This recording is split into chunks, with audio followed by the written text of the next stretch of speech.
Hello, everyone, and inside today's episode of Locked On Canadiens. Owen Beck made his NHL Montreal Canadiens debut in a loss to the Ottawa Senators. And despite the scoreline, it might not have been as bad as we all thought. We're going to talk about that, the game ahead on Tuesday, and then it's time for 3 up and 3 down, all inside today's show. Locked On Canadiens, your daily podcast on the Montreal Canadiens. Part of the Locked On Podcast Network, your team every day.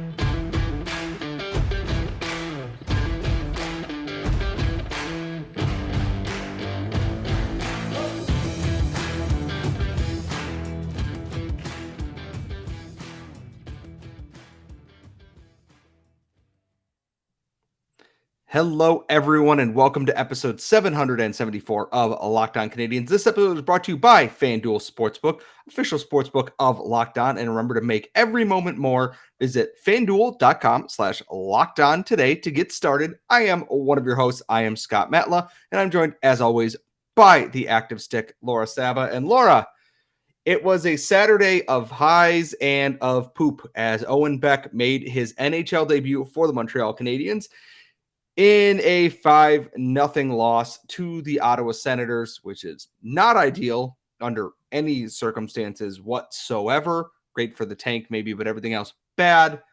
How are we doing on the Sunday afterwards? We are recording this on Sunday evening before the Canadiens' final game of the week on Tuesday. So I think it's pretty lucky that the call-up came before an Ottawa Senators game, because that way the entire Beck family, including everyone they've ever met, was still able to find seats to a game because it happened to take place in Ottawa. So I know it's kind of low rent to make fun of Ottawa attendance, but it seriously was a concern for me that how are they going to, because we know, and you know personally, the Beck family super supports Owen. It's so endearing to watch. We love it. We truly, truly love watching it. And there's so many people that are so behind him. And I was like, oh no, are they going to have to pick and choose who gets to go to watch the debut? And they didn't have to. Everybody who could make it was there.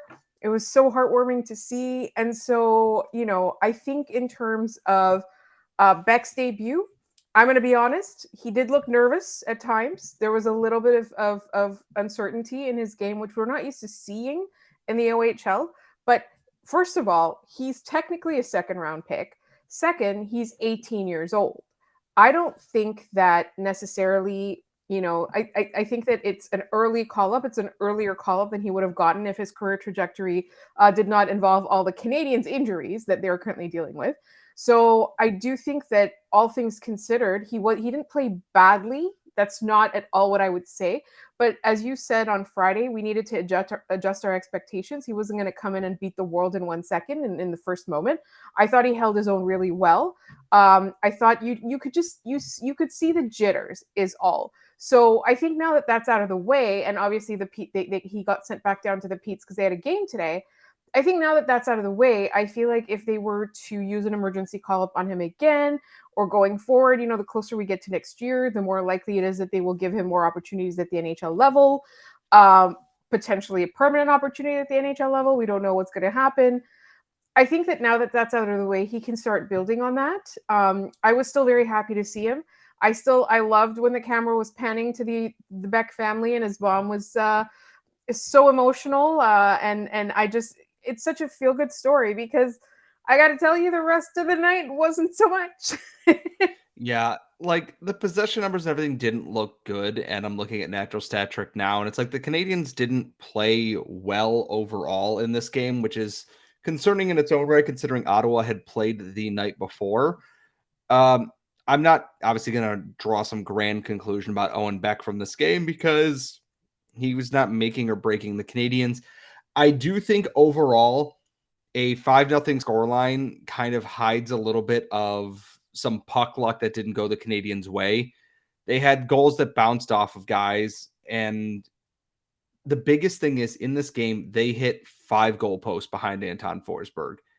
And if half of those go in, let's say 2 out of the 5 go in, being generous and not making it 3 out of 5, obviously, those goals changed the momentum of the game. Kirby Dach missed a sitter, like Christian Dvorak missed one. They hit posts.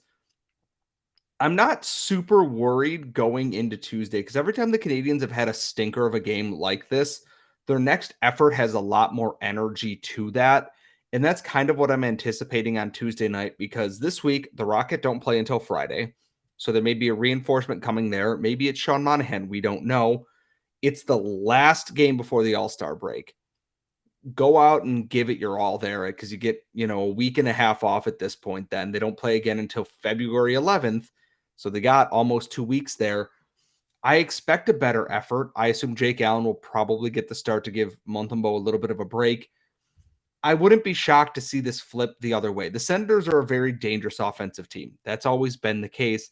Defensively and in goal, they're still inconsistent, and sometimes you just don't get bounces off goal posts. The Canadiens have benefited from that too. This is not to say this is purely a Senators thing. I think we're going to see a much better effort on Tuesday. I think we're going to see a much sloppier overall game in terms of everybody's going to be mad at everybody. Tensions are going to be high. It's 2 back-to-back games against the Senators. I'm annoyed talking about it. I can't imagine being on the ice with Brady Tkachuk, who seemingly never shuts up, and being someone like Arbor Jackeye, who just wants to hit him in the mouth.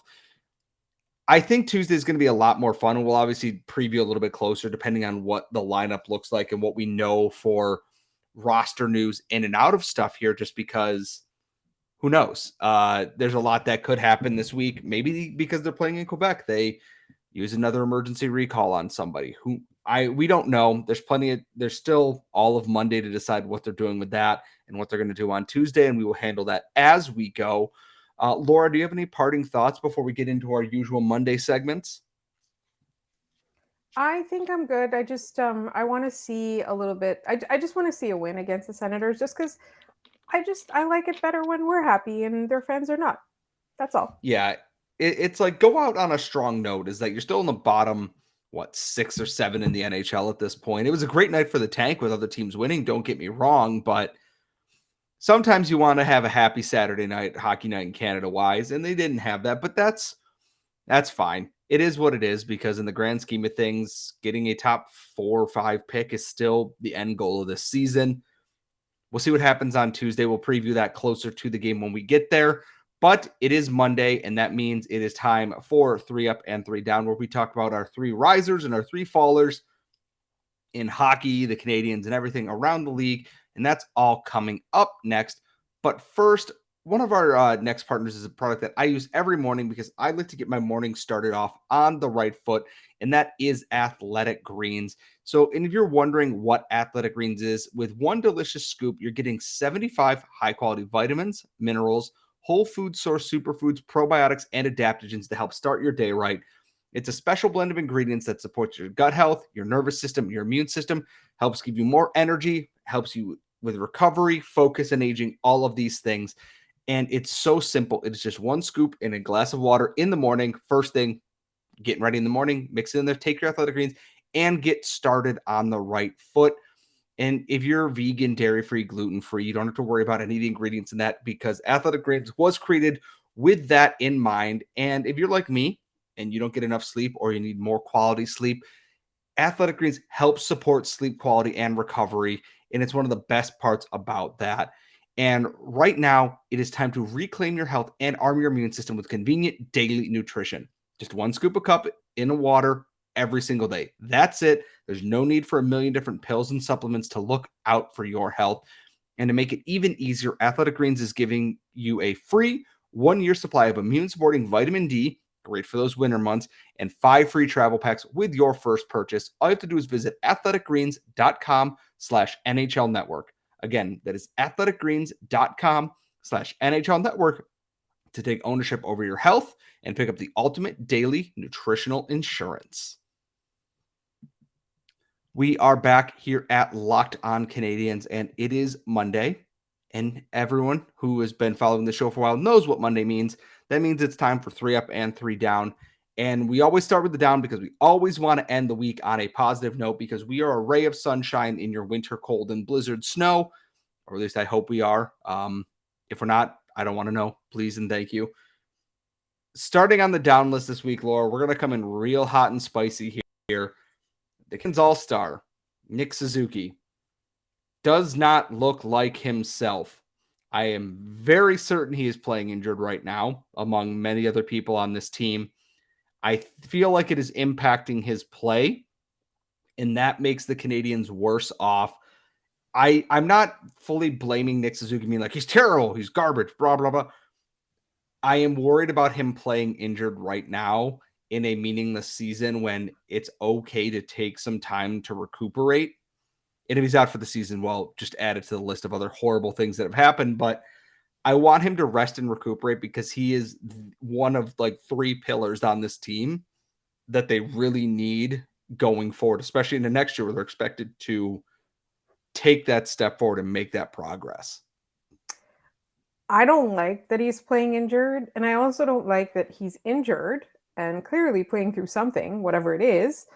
And they keep playing him like 75 minutes a night. That's not okay. I don't like it.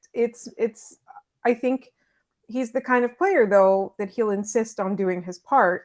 And that's the part that I'm worried about. And he's, everybody else is going to get a break for the bye week and the All-Star game. It's almost 2 weeks, right? Not Nick Suzuki. Nick Suzuki has to go be an All-Star. So I hope that he is getting some rest, at least a little bit, because like whatever it is he's playing through, you can see the man is tired. The man is, I don't even know if tired is the best way to put it. He's just clearly not at 100%. So we're not talking about his play being crappy or whatever. That's not it. It's just he needs some rest. That's it. And this kind of ties into our next thing with playing injured. And this is an NHL-wide thing, but this has come into the forefront thanks to the Vancouver Canucks and the Canadiens this past week. Caufield mentioned that when he was giving his end-of-the-year press conference that he has been playing with a separated shoulder that was popping back in and out, and eventually they decided to shut him down. Ilya Mikheyev has been playing with a torn ACL since the preseason when he suffered what they called a high ankle sprain at the time, and he missed a bunch of time to start the season. And he continued to play on that. And there was a certain hockey reporter who we will not mention by name on this podcast because we are better than that, who decided, you know what I need to do is I need to pick up these buckets of water and carry them over here for a while, who said, yeah, well, other people have done that.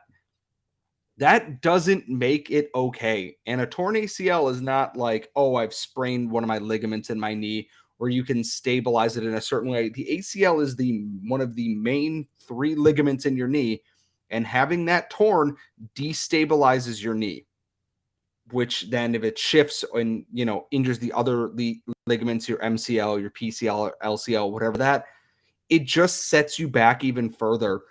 And the Canucks just kind of let this happen. Like they knew he had a torn ACL. And the only reason I can think they let him play all year on this is that they thought truly we are in a contending window and we can't, not have one of our star offseason signings playing for this team. And I look at that and go, what are you doing? Dude tore a major ligament in his knee and he's playing. Was it worth it? No, you fired your head coach in one of the most embarrassing ways possible.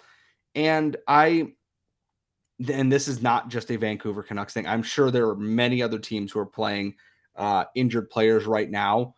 But this, just on top of everything else in Vancouver, you're on my down list this week. For once, it's not because of the way you handle the coaching. It's because how are you going to let a guy you spent all that money on play with a knee that is very clearly not even close to 100%? It's gross and unnecessary. I just think that I'm trying to think of the last time the Vancouver Canucks made a good decision. For real. When is the last time the Vancouver Canucks made a good decision? That is, I mean, right? Yeah, I'm trying to think recently, and I'm like, JT Miller deal? No. Brock Besser's on the trade market, Bo Horvat's on the trade market? No. Bruce Boudreau originally, yes, and then no. Yeah. It's not great. Yeah. So are Hughes and Pettersson signed? Hughes is, I believe Pettersson is as well. But they're likely losing Horvat and Besser in the near future because JT Miller has that gigantic, obnoxious contract and he's yelling at goaltenders and other things, but we've talked about that already before. I'm trying to figure out who else I can put on my down list because the Canadiens haven't played bad hockey at all. And the people that are playing have been admirable in their efforts across the board on this. I mean, just in general, like, I don't have a whole lot of negative things to say about the team right now. There's nothing, there's like no one left. Like, it's hard for me to be critical in a fair way that isn't like, well, everyone's hurt. I can't really do anything about that, unfortunately. Laura, do you have anything that's kind of scratching that? Not related to the Canadiens, but shout out to our friend Jay at the end of the game between the Flames and the Blue Jackets, horrendous officiating call. And so it just kind of ties into like everything that we're saying about officiating over the course of the season. So hi Jay, we love you. But yeah, the officiating in the NHL, when it's bad, it does not just affect the Montreal Canadiens. In fact, the Columbus Blue Jackets, other than, competing for the lottery, the top lottery spot, and the Calgary Flames don't really have anything to do with Montreal or Toronto. And usually Montreal and Toronto are the people that like get a reputation for overly complaining about officiating and thinking everyone's out to get them. Like, I don't think any of these officials are out to get anybody. I think they just are not good. So I think I want to say the game was like on Thursday night or Wednesday night. I can't even remember, but it was horrendous. It was multiple missed calls. It was not ideal. I haven't had a chance to fully watch that yet, but I don't doubt it in the slightest.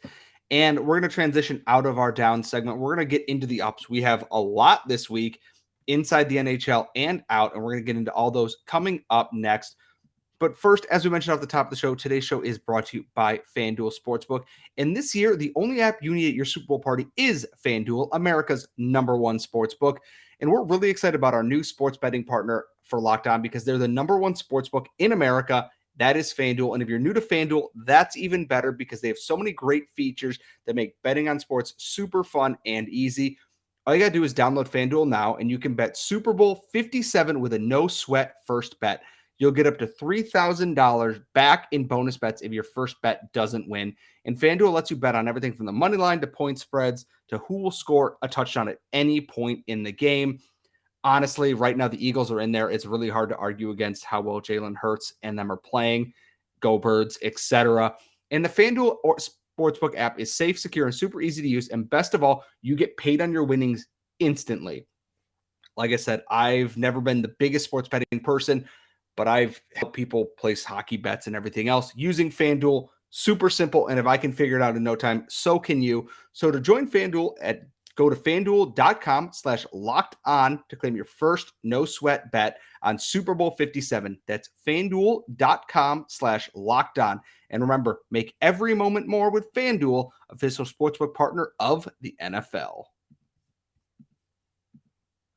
We are back. It is the end of 3 Up. It is the end of 3 Up and 3 Down, I should say.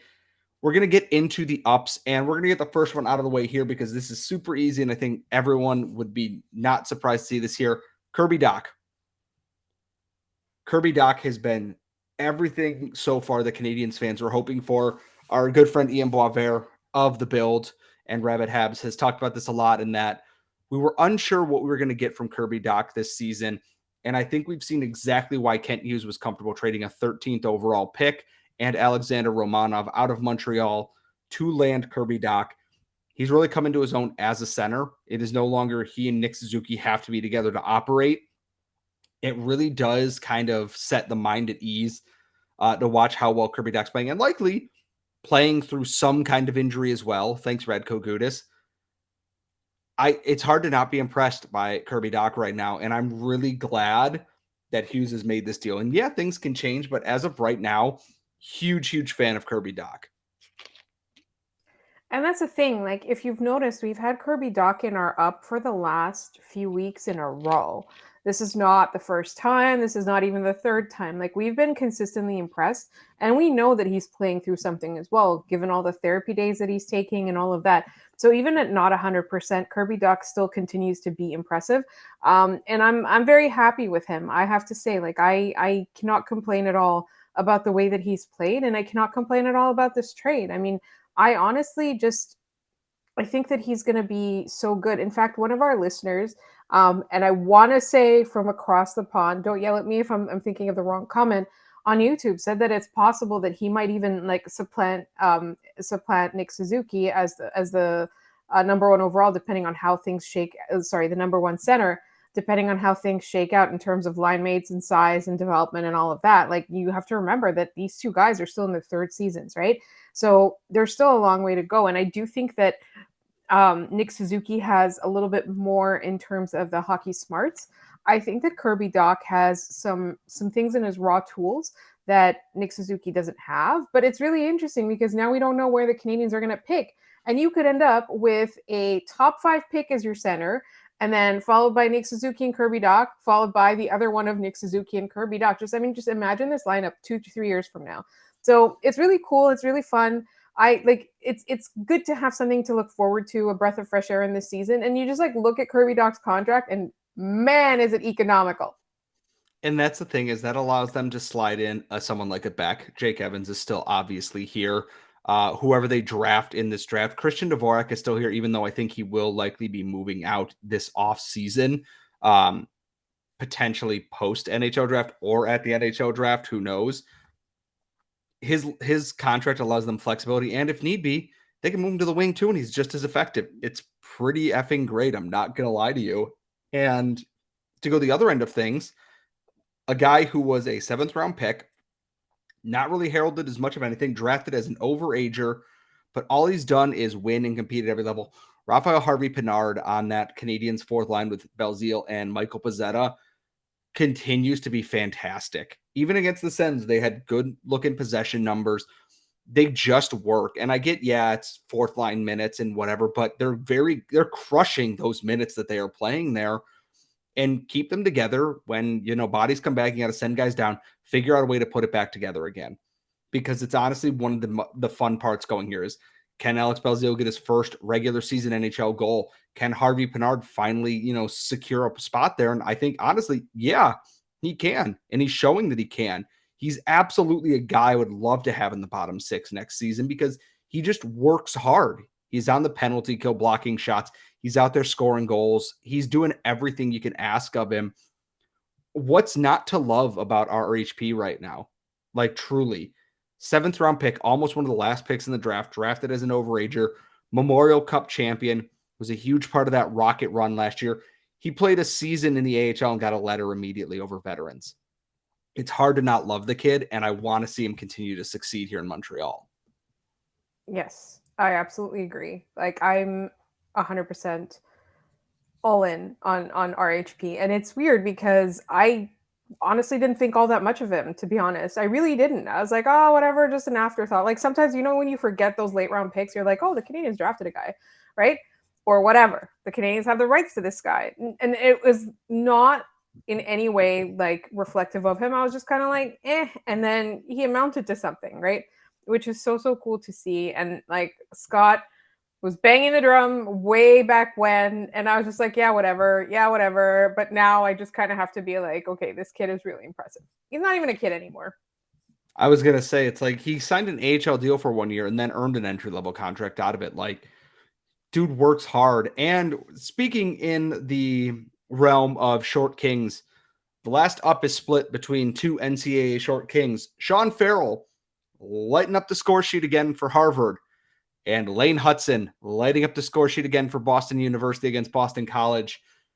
What's not to love about the short kings in the NCAA? I am so excited for Sean Farrell to potentially join the team this spring, as is rumored earlier on, is that as soon as Harvard is out, unless they win their conference tournament, they're not likely to head to the Frozen Four, and they're not a lock to win their conference tournament either. Same with Boston, but don't expect Lane Hutson, maybe expect Luke Tuck, but the options are there, and Sean Farrell as a Canadian is going to make me so giddy, and I am very ready for that. I'm just so excited to see him. I'm so And he's another person where, Scott, you were way ahead of the rest of us on him. Like it's not that I didn't think much of him or anything like that. I was just like, yeah, it's cool. It's exciting. It's just another small boy that you really hope that things work out for, things pan out for, and they did. And again, once again, Scott, I should have listened to you. And it's just I'm excited to see him in action, really, in the NHL. So to put things in perspective here, Lane Hutson is tied for 12th in NCAA scoring. He's the only defenseman there. He's 1 point ahead of Luke Hughes, who had a 4-goal night the other night. He has 9 goals and 22 assists in 24 games. He is closing in on Adam Fox's, I believe, Hobie Baker winning season production. And to make sure that I'm not forgetting anything, Sean Farrell is 9th in the NCAA, behind older players, guys like Jimmy Snuggerud and Logan Cooley. And Adam Fantilli, obviously future Montreal Canadian Adam Fantilli. It's so hard to not be excited about these guys, and that a season that has been bad, but we keep seeing prospects light up the score sheet. Vincenz Rohr scored today. He came back from injury this past weekend. Joshua Waz lighting up the QMJHL again. Riley Kidney is quietly going about his business. Everything is lining up for a lot of these guys to be a huge boost for the Canadiens in the coming years. And I think that's what Kent Hughes and company are counting on. And honestly, like I said, when Sean Farrell does come pro this spring, if everything is to be believed, I am going to be so excited. If you thought I was obnoxious about Owen Beck, wait till you see this, because like Laura said, this is one of the ones that I wrote his draft profile, fell in love when the Canadiens drafted him. I feel so very entrenched in making sure he gets the recognition he deserves as a Habs player. Very excited. Laura, any parting thoughts before we wrap up the show today? No, I think it's a lot to be excited about, and obviously this week is the bye week and All-Star break and all of that start. So look out for some fun guests in the next week or so. Yes, and while we don't have any sort of inside information, it does seem like the Canadiens might be leaning towards adding another body going into the last game before the All-Star break. When that happens, we will let you know. We will have an entire show on that. As always, you can follow us on Twitter at @LO_Canadiens. Follow Laura at The Active Stick. Follow myself at Scott Matla. We're working on trying to secure some guests going forward for bi-week content, so stick with us as we work on that. And folks, thank you for subscribing, and we will see you all next time.